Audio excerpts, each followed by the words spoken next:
Pastor Lee. Thank you, Pastor Lee. Talagang ginamit mo ako. So, very good naman. Proverbs 3, no? Nilagay siya doon sa wisdom part. Because your giving, yung sabi ni Pastor Lee kanina, paralan. Pastor Lee, paralan ko. So yung possession, no? Or yung substance, when it was used in the Old Testament, it always talks about physical, material, no?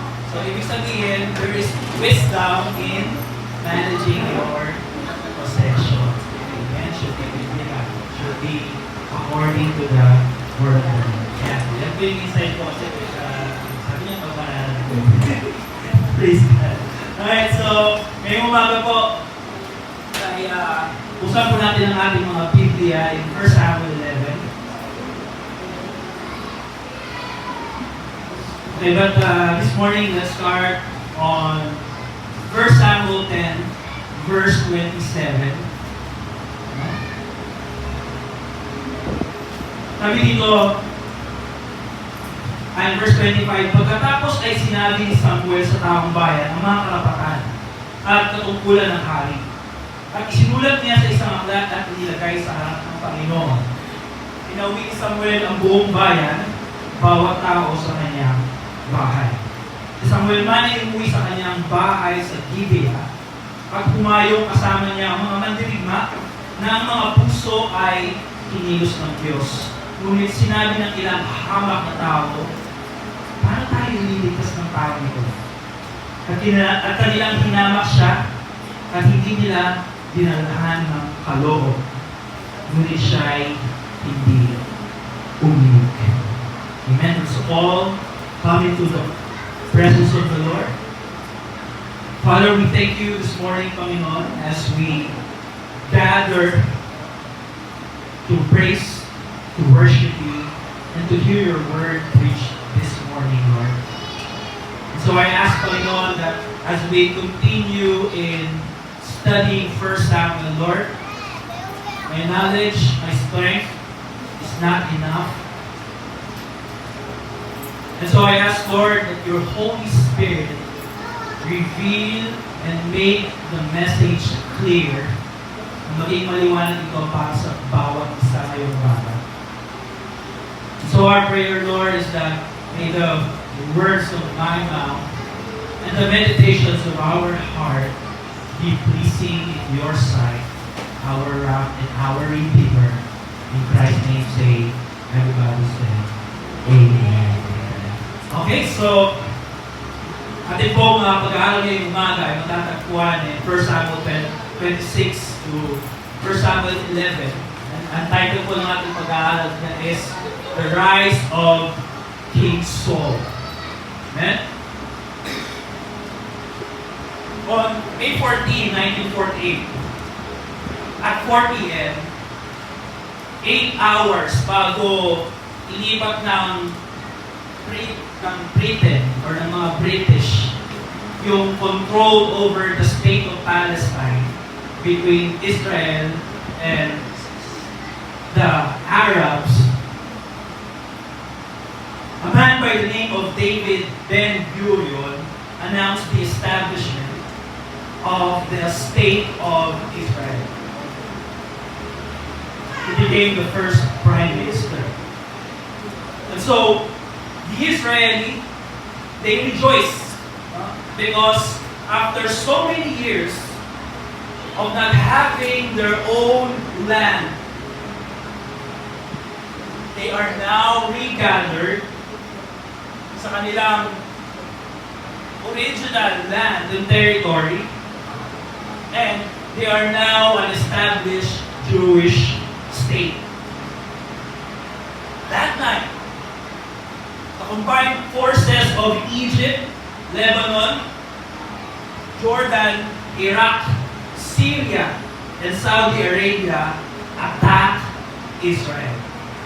So, yung bagong tatag na lugar or independence ng Israel face its first threat to its existence. And in our previous study, our story ended last time we talked about 1 Samuel with a shout. No? In verse 25, after nila makuha si Samuel, they all shouted, "Long live the King!" Amen? The King James Version, God save the King. Amen? So it's yung mood ng celebration is that it's celebratory. Lahat nagsasaya. Lahat masaya. Because after so many years, they now have a king.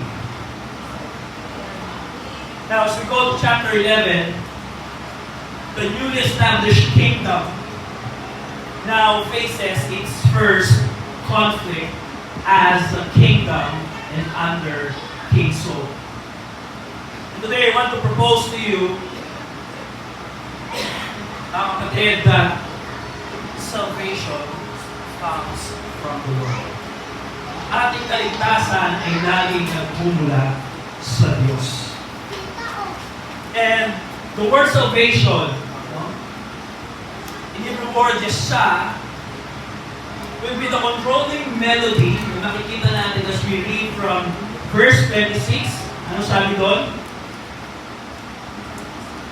In verse 27, paano tayo ililigtas? How can this man Yeshua us?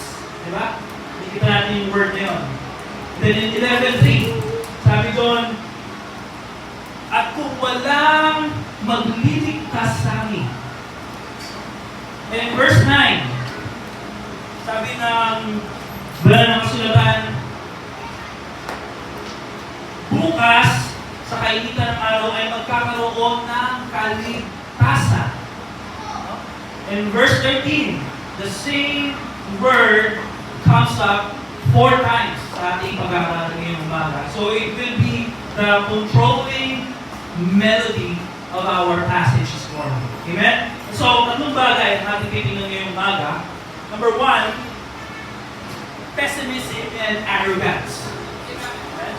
And then number 2, yung pagiging negative, no? Mga nega, pessimism and arrogance. Number 2, power and assurance. Number 3, we have pardon and allegiance. So, we start at verse 26, no? After nilang ideklara si Saul na hari, sabi nila, how can this man say that ano tayo ililigtas ng tao nito? So the question posed an attack on the authority and respect towards King Saul. Pero kung titignan natin yung preceding chapter, anong sabi ng banal ng bayan ng Israel? Sabi nila, ihanap po kami ng hari na magliligtas sa amin sa pangalapanan. Nung nagkaroon na ng hari, ang sabi naman nila, paano tayo nililigtas ng hari na ito?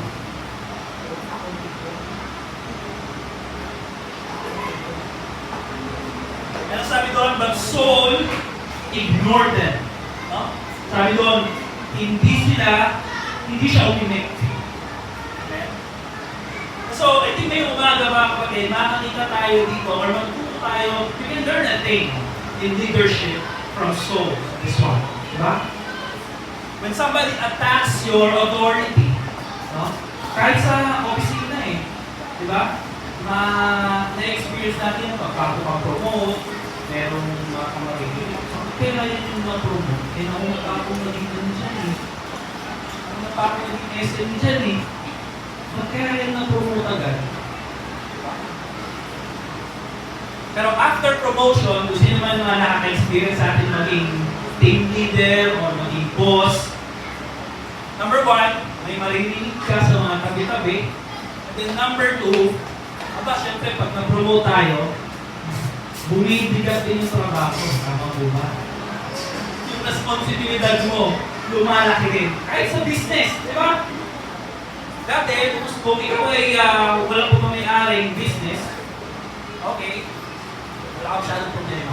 Ngayon may business ka na, kailangan mo sumagana, kailangan mo magkaroon ng progress, no? Kailangan mo magkaroon ng kita. So there's this kind of tension, no? nung naging hari na si Saul. Pero sabi dito, number one, hindi siya umimik. In-ignore niya lang. So kung tayo ay nasa ganitong pagkakataon, sabi niya, don't mind them, just do your work. Diba? Because at the end of the day, we are not here to please everyone. Sino ang kailangan nating ma-please? Sabi sa Colossians 3:23-24, work as for the Lord and not for men. So yan, we have number one, yung pessimism, no? Yung pagiging nega. Paano tayo liligtas ng hari na yan? How can this man save us? Number two, arrogance. So makikita natin dito that another conflict now arises. Sabi niya in verse 1, pagkalipas ng halos isang buwan, ay sumalakay si Nahas na Amonita at kinugtog ang Jabes Gilead. Amen. So in your Bible, medyo maiksi yung 11.1, di ba? Because we're following the standard Hebrew Bible. No? Now, the Dead Sea Scroll na nahanap in Israel, meron siyang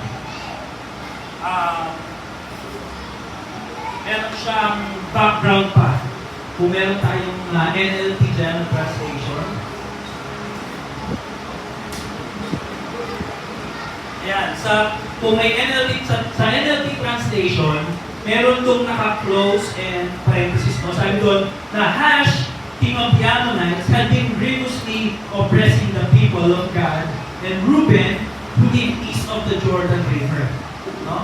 So nasa Transjordan si Nahash. No? The Hebrew word, yung meaning ng kanyang pangalan is the serpent. Same word. Nakita natin sa Genesis. And he gouged out the right eye of each of the Israelites living there. So yung sa 11.1, meron na palang nadukit yung mata.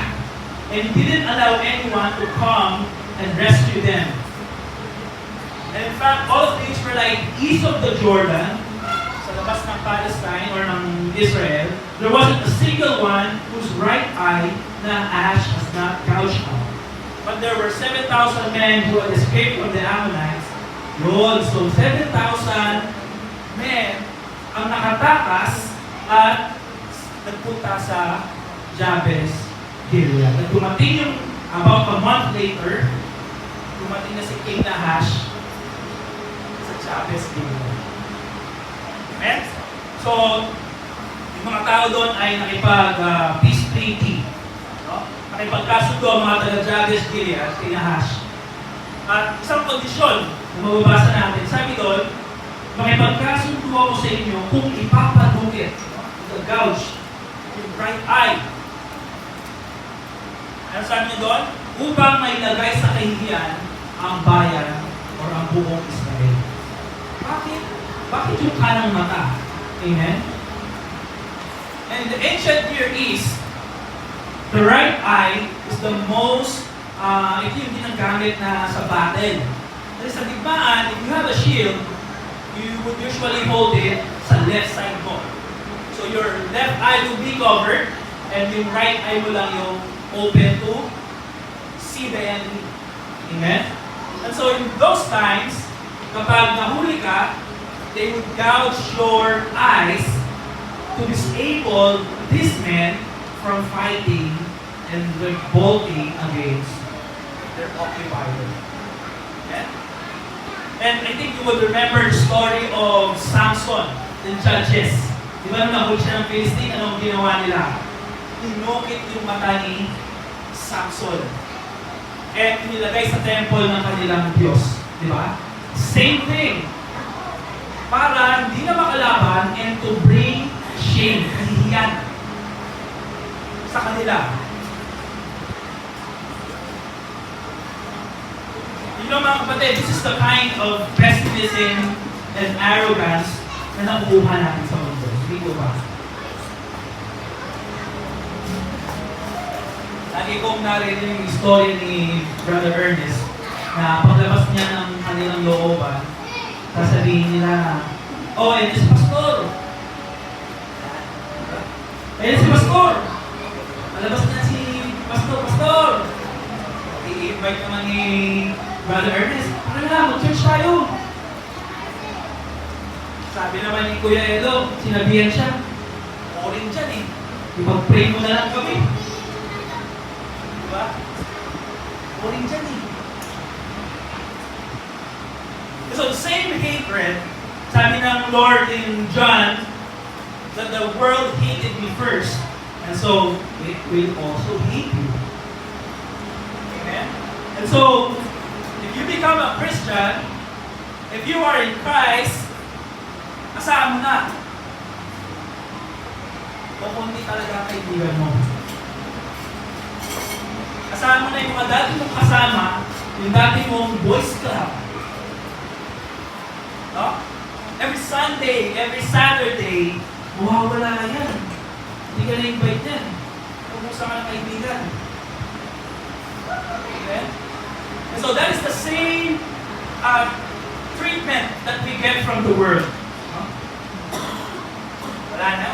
Kung may isama yan. Yan eh. Killjoy yan eh. Diba? And so, nakita natin dito na sabi verse 3, humingi sila ng 7 days na palugit. Sabi verse 3, at sinabi sa kanya ng matanda ng Jabez, bigyan mo kami ng palugit na 7 araw upang kami ay makapagpadala ng mga sugo sa buong nasasamupan ng Israel. At kung walang magliligtas sa amin, ibibigay namin ang aming sarili sa iyo. Sabi nung humingi sila ng palugit, 7 days. Ganito, arrogante si Haring Nahash. No? Na instead of suburin na agad yung bayan, sige, after 7 days naman, gugupitin ko na yung mga mata nyo eh. Pero siya ka-arrogante. In verse 4, nang dumating sa Gibeah, mga sugo kay Saul, ay pinalita nila ang mga bagay na ito sa pandinig ng taong bayan. Buong bayan ay umiyak. And verse 5, noon si Saul ay dumating mula sa bukid sa ulyan ng mga baka. So yung hari, ay dinilakang hari, nasa Gibeah, nag-aaral. No? Very strange story. After King Saul was declared the king, umuwi si Saul sa kanyang bayan sa Gibeah at nag-araro. Amen? Let's understand that by this time, there's no temple, there's no palace, there's no army for himself. Amen? And so, okay, I'm a king. Hindi mo na ako sa bayan ko. You see how simplistic King Saul is? Very simple life. Diba? A very timid person.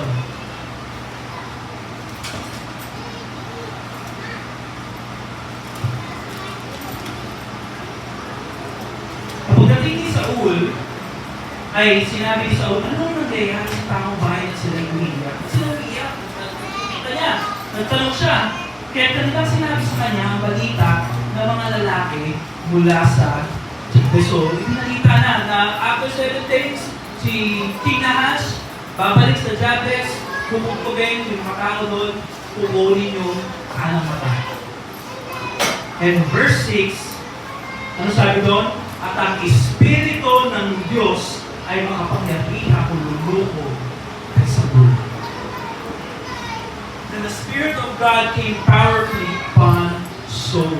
In the Good News Bible, tinranslate na that the Spirit of God took control of Saul. And so we see that the Spirit of God is empowering Saul for the task at hand. No? Na meron siyang laban.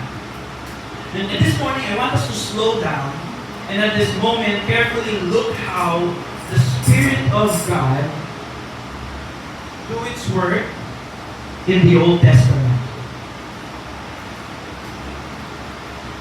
So the Spirit of God is not a new thing in the New Testament. The very first verse of your Bible, the Spirit is already hovering over the surface of the water. Amen? So in the Old Testament, nakikita natin dito na the Holy Spirit frequently empowers, binibigyan ng kapangyarihan yung mga tao for a specific service para sa isang natatanging gawain. So in theology, we know that the Holy Spirit, there are 4 aspects of the work of the Holy Spirit. Number 1, the Holy Spirit empowers. Bibigay siya ng kapangyarihan. Number 2, the Holy Spirit purifies. Pinadadalisay niya. Siya yung kumikilos sa ating mga puso para padalisayin ito. The Holy Spirit also reveals.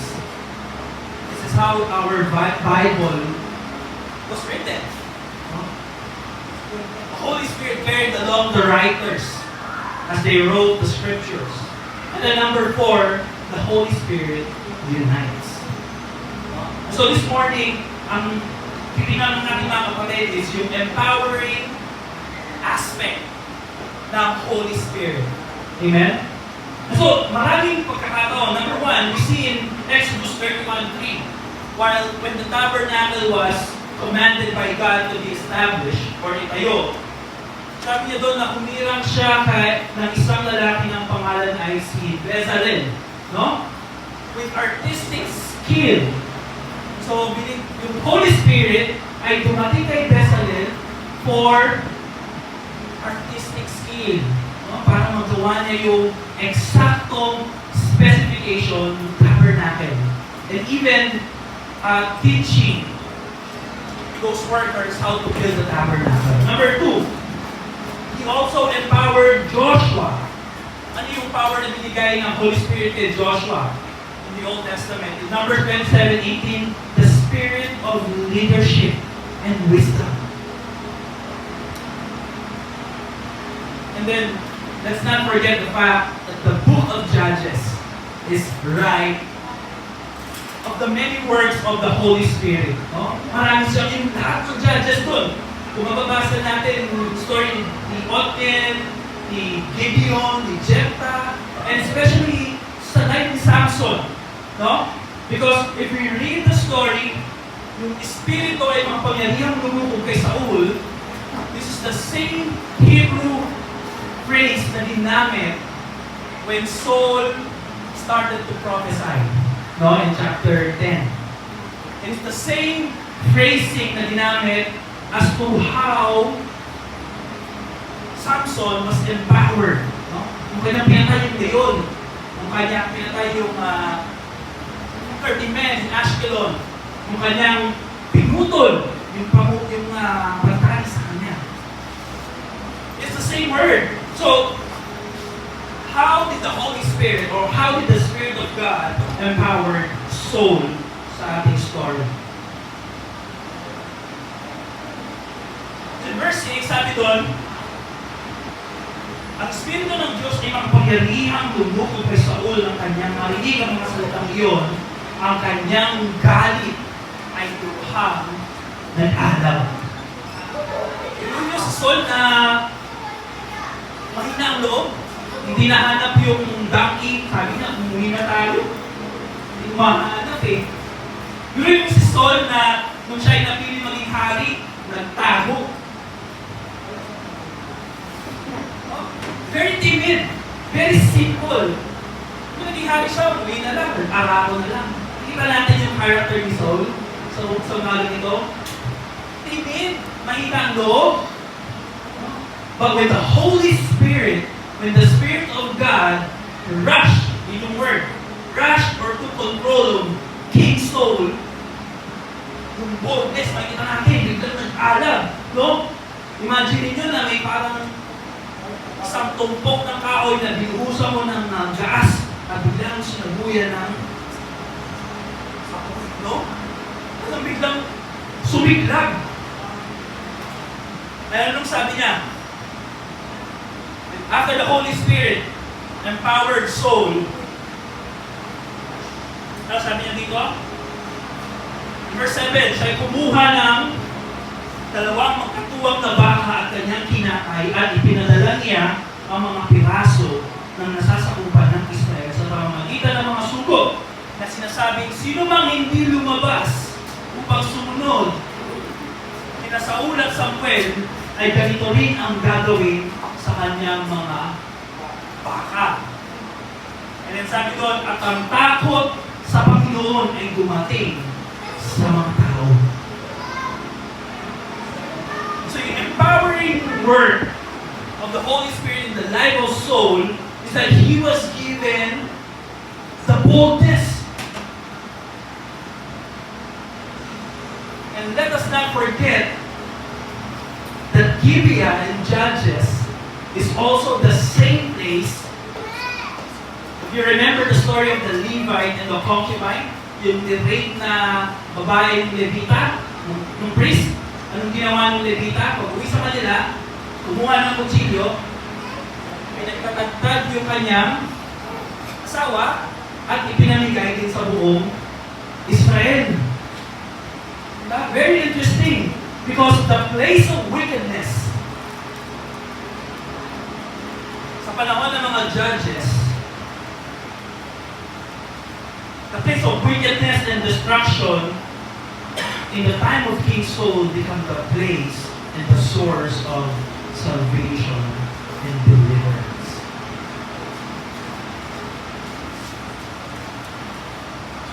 So in verse 9, ang sabi ni King Saul, tomorrow, by the time that the sun is hot, no? Bukas, pagdating ng kainitan ng araw, ay magkakaroon ng kaligtasan. You see how confident now Saul is. Nakita natin yung kanyang lakas ng loob. Yung mahinang loob, naging malakas yung loob, yung naging mahiyain, naging bold. Sabi niya, bukas na bukas, init ng araw, makatanghalian, may kaligtasan.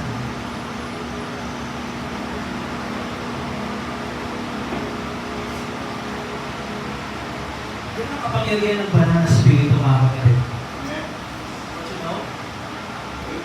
When you have the power of the Holy Spirit, there is boldness. And that's why the Apostle Paul says that we were not given a spirit of timidity, o kahinaan loob, pagiging mahiyain.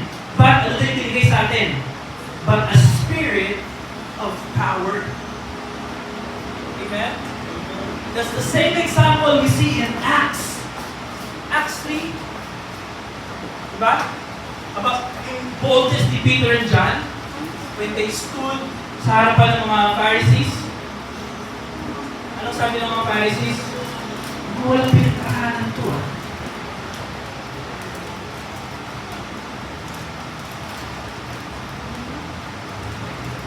So, huwag tayo magtaka kung sa dinami-dami ng mga nakakotse noong araw na yun, huwag tayo magtaka kung bakit si Brother Ernest ang pinili upang manalangin, nabusbusin at napakalumi. Amen? Because the power of the Holy Spirit make us bold. Ang sabi doon, the Spirit of God empowers us to do the Word of God. Everything we do inside this church to serve others is because of the power of the Spirit of God. Amen? Okay, ano nangyari? Okay, so in verse 11, sabi niya in verse 10, bumalik na yung mga messenger, sabi nila, o sige, bukas, ibibigay na namin yung sarili namin sa inyo, gawin nyo na kaming alipin. Sabi niya kay Nash. Verse 11, kinabukasan, nilagay ni Saul ang taong bayan sa tatlong pangkat. So, natin yan in 3 groups. Sila ay pumasok sa gitna ng kampo ng mag-uumaga na at pinatay ang mga Amonita hanggang sa kainitan ng araw. Okay? At paano yung inilarawan nung sumulat ng 1 Samuel yung pagkatalo ni Nahas? Paano niya inilarawan? Sabi doon, ano ba't walang dalawang naiwang magkasama? Ibig sabihin, sa sobrang pagkatalo nila, walang nakatakas na magkakasama, walang nakatakas na grupo, no? Lahat, saan-saan na nagpunta. Amen? And you know what? If we study the history and the wars of Israel, hanggang ngayon, ito pa rin ang strategy ng Israel. Naging ambush, naging surprise, attack. So alam nila yung strategy nila, yung warfare nila. And so, in January 7, 1949, a ceasefire was brokered by the United Nations. And in the following months, February, nakipag-ayos ang Egypt sa Israel. The next month, nakipag-ayos ang Lebanon sa Israel. The next month, nakipag-ayos ang Transjordan, yung King Transjordan sa Israel. The next month, Syria, nakipag-tigil putukan sa Israel. And after that, yung original na land, na lupa na ibinigay sa kanila ng UN o ng British, mas lumaki pa yung sakop nila. Amen. So, ang kaligtasan ay nasa Panginoon. Amen? Ang kaligtasan ay nasa Diyos. Israel won against an overwhelming force in the war of their independence. So, mga kapatid, sa ating nabasa, yung kaligtasan ay hindi dumating because may hari na Israel. Do you agree? Salvation came not because Israel has a king, but salvation came because the Spirit of God is with the king.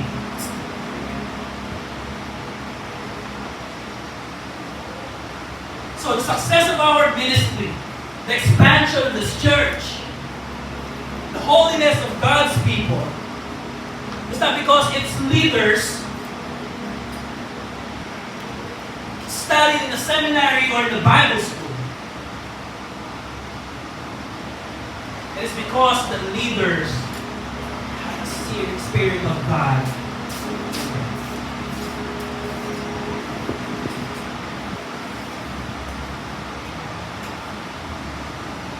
Our expansion, our success is not because of Pastor John, not because of Pastor Nick, not because we have a good Pastor Eddie or Pastor Ismael. We have good leaders. It's not because they are good. It's not because we finish the study. It's because the Holy Spirit empowers us to do the work of God. And so the same empowering, enabling work of the Holy Spirit still continues to our day.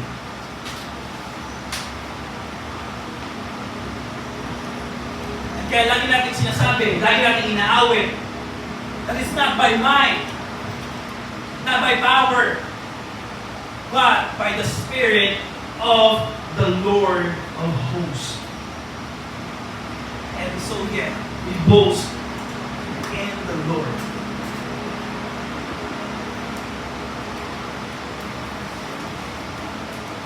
Verse 12. So nanalo na sila. Let's go to our last point. Verse 12, sabi doon, at sinabi ng taong bayan kay Samuel, sino ang nagsabing mag-aari si Samuel sa amin? Dahil hindi itong mga taong yan at patayin. No?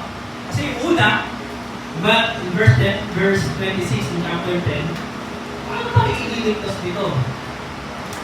So yung question in verse 12 is a response to that pessimism, to sa verse 26. Ganon. Hindi pala tayo may iniligtas. Sino yung mga nagsabing ilabas niya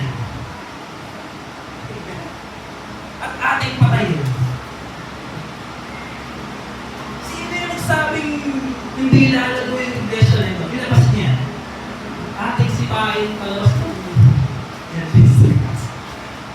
hindi ko lang po. No? So we see here two responses. Yung unang response to Saul. So the response to Saul is a pardon. Okay? Ang sabi ni King Saul, walang taong papatayin sa araw na ito. Sapagkat ngayon, gumawa ang Panginoon ng pagliligtas sa Israel. So the first response we see from the man of God, compassion. Mercy. Grace. Those people na dapat nilang patayin because of their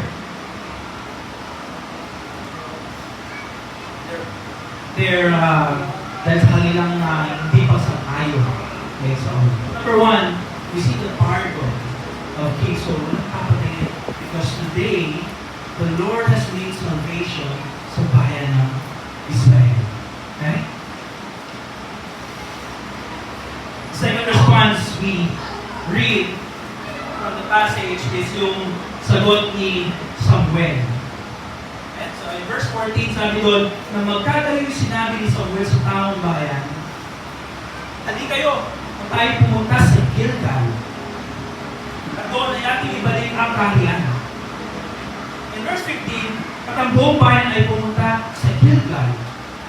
At doon ay ginawa nilang hari sa Gilgal, si Saul, sa harapan ng Panginoon. Doon ay nag-alay sila ng handog pagkapayapaan sa harapan ng Panginoon. At sa ulat ng lahat ng mga lalaki ng Israel ay labis na nagawa.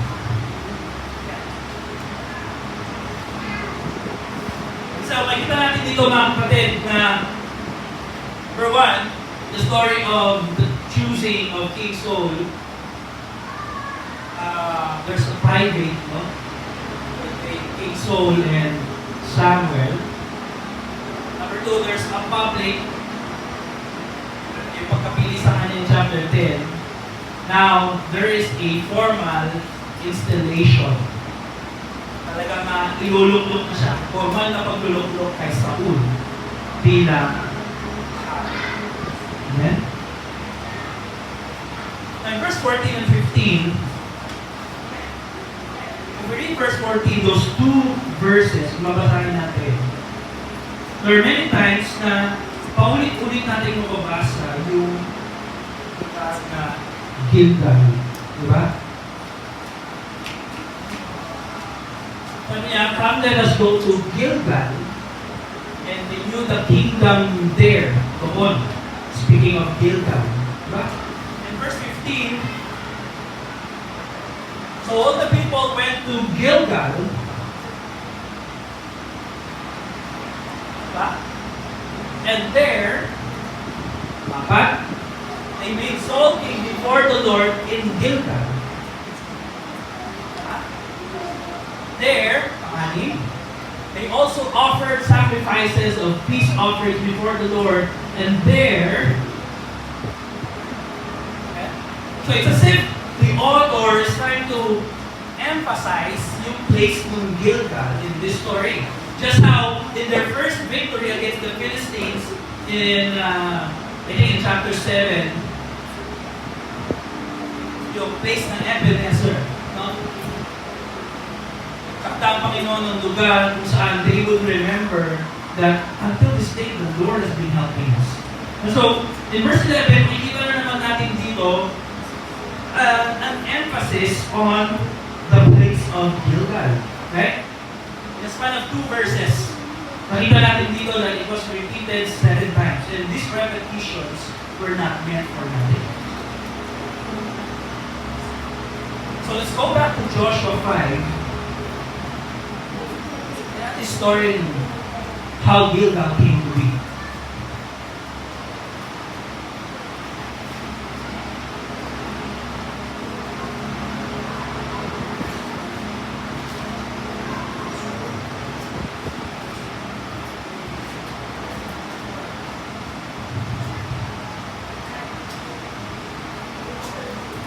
In Joshua chapter 5 verse 2, sabi doon, ang panahong iyon ay sinabi ng Panginoon kay Joshua, gumawa ka ng mga patalim na yari sa batong iskisan at muli mong tuliin sa ikalawang pagkakataon ng mga anak sa Israel. So this is the story where Joshua, pumasok na sila dun sa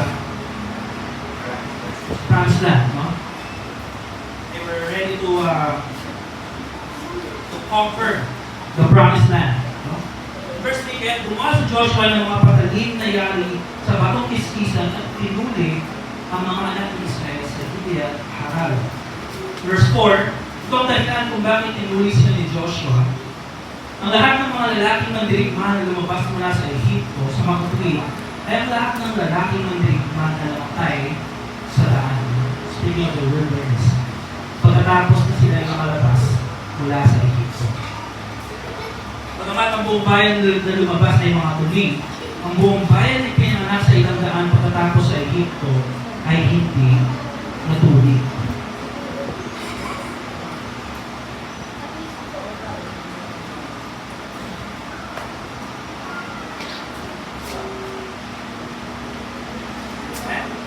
So,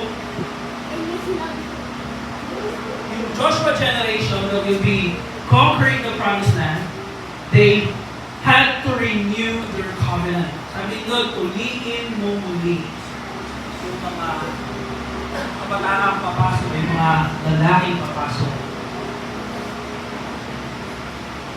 So there's a renewal. And we know that the circumcision is a covenant made by Yahweh to Israel. So there's a renewal of covenant. And then makikita natin in verse, sabi dito, in verse 9, at sinabi ng Panginoon kay Joshua, sa araw na ito ay iginulong ko palayo sa inyo ang kahihiyan ng Ehipto. Kaya ang pangalan ng lugar na iyon ay tinawag na Gilgal. So what is Samuel trying to do here? What is the author trying to emphasize in this story? That even though they have a king, in the person of King Saul, their allegiance to the one true king had to be renewed. Right? Because even though Israel has a king, ultimately there is only one king. That this human king must submit to. Okay? Even though meron itinatag ang Diyos na hari sa Israel, ultimately, their allegiance should still be the God of Israel, Yahweh Himself. And so Samuel is symbolic act of renewing their allegiance to Yahweh. Okay?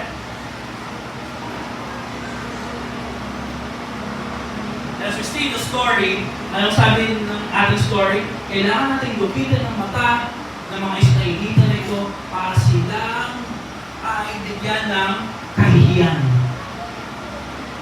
In Joshua 5, we were given the meaning of the place Gilgal. Anong sabi doon? In the place of Gilgal, I will roll away. Aalisin ko ang kahihiyan sa inyong kalagitnaan. So the serpent king who wants to bring disgrace sa bayan ng Israel didn't happen. The serpent who wants us to be disgraced and put to shame. In the place of Gilgal, God rolled away the shame and reproach of the nation of Israel. Like the people of Israel, God rolled away our disgrace at the cross of Calvary.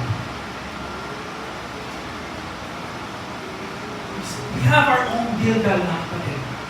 Because the serpent tried to usurp and we fall. Because of that, we saw ourselves naked. God had to dress us because we see our nakedness. But in that cross of Calvary, our Lord Jesus Christ rolled away. Now sabi ng Lord, that I will not take your sins into your account. I will roll away your guilt. Alisin ko yung inyong kahihiyan. Because yung kahihiyan at yung guilt na yun will be accounted to my Son, the Lord Jesus Christ.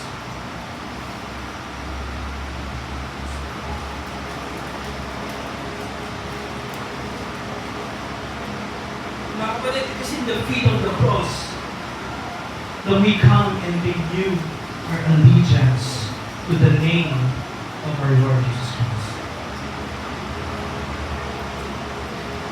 Kapatid, it is in the finished work of Christ on the cross that God promised in Ezekiel 36:26. Sabi niya, there will come a time when I will put you a new heart and a new spirit within you.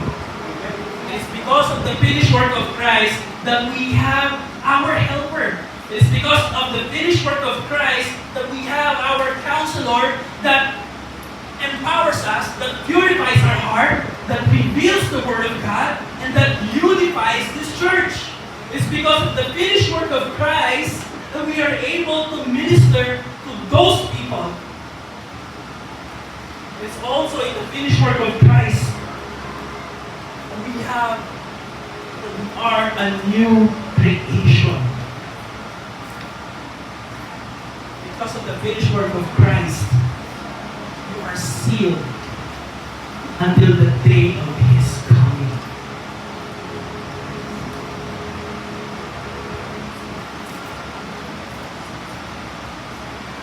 There's two applications for us today, mga kapatid. For one, first, brothers and sisters, may we serve and minister not by our strength, but by the gifts and fruits of the Holy Spirit. We know the fruits of the Holy Spirit, right? We know the gifts of the Holy Spirit.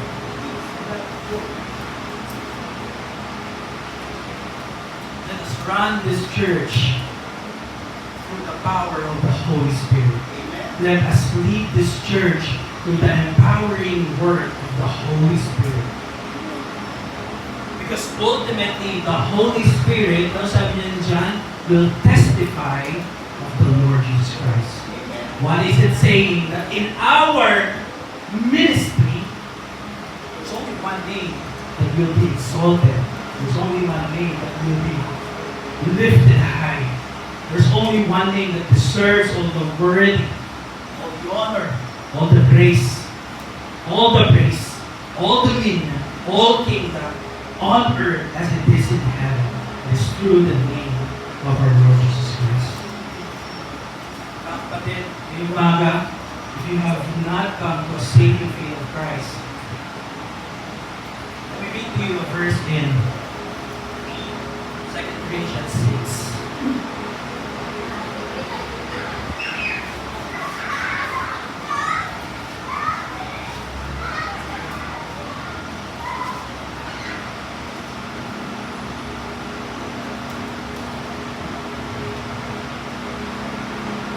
God's partner, 2 Corinthians 6, verses 1 to 2, as God's partners, we beg you not to accept this marvelous gift of God's kindness and then ignore it.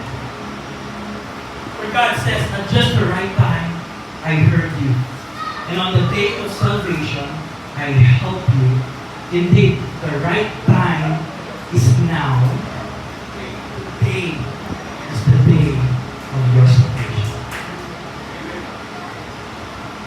It's an invitation that as long as it's called today,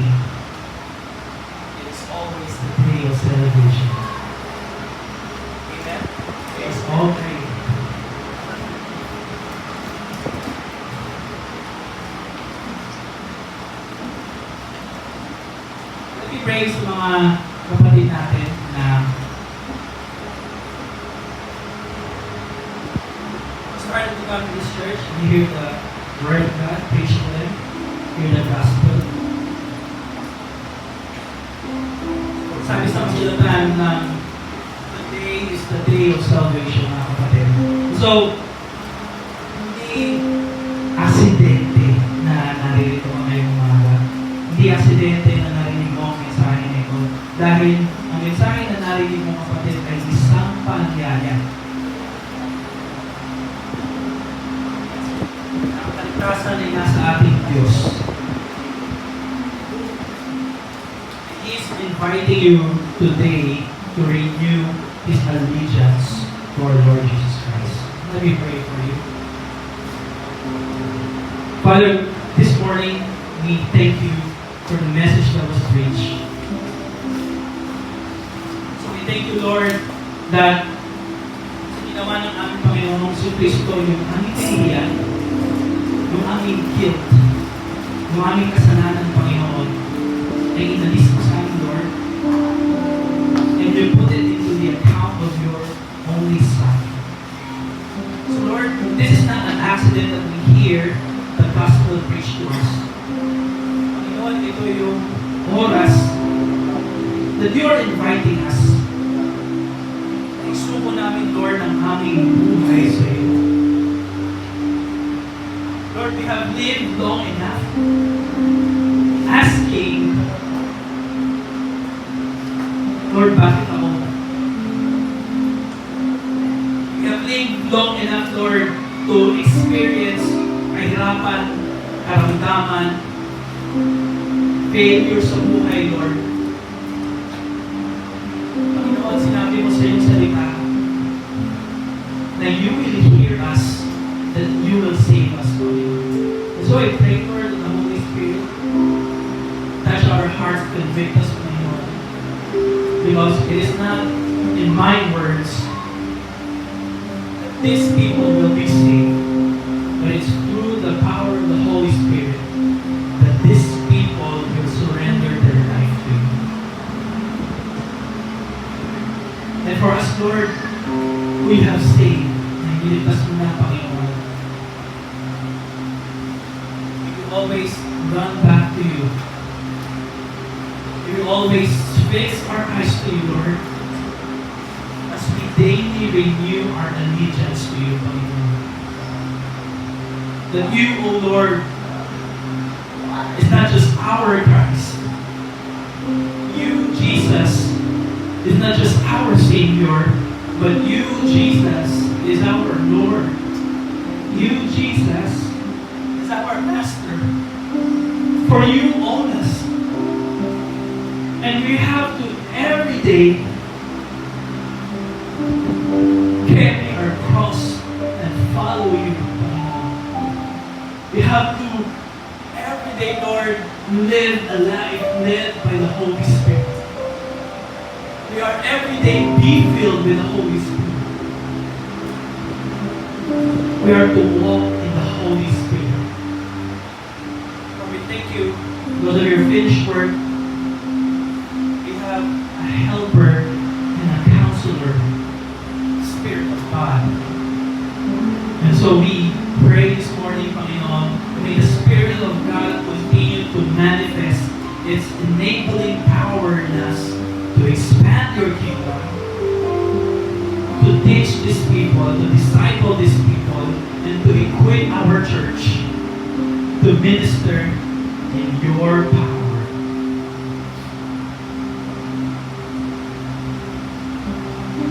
You're merciful, your grace continue to abound in our life. So Lord, we will do the ministry, Panginoon, that you have entrusted to us, Lord. Trusting in you, trusting in your finished work, trusting in the power of the Holy Spirit, Lord.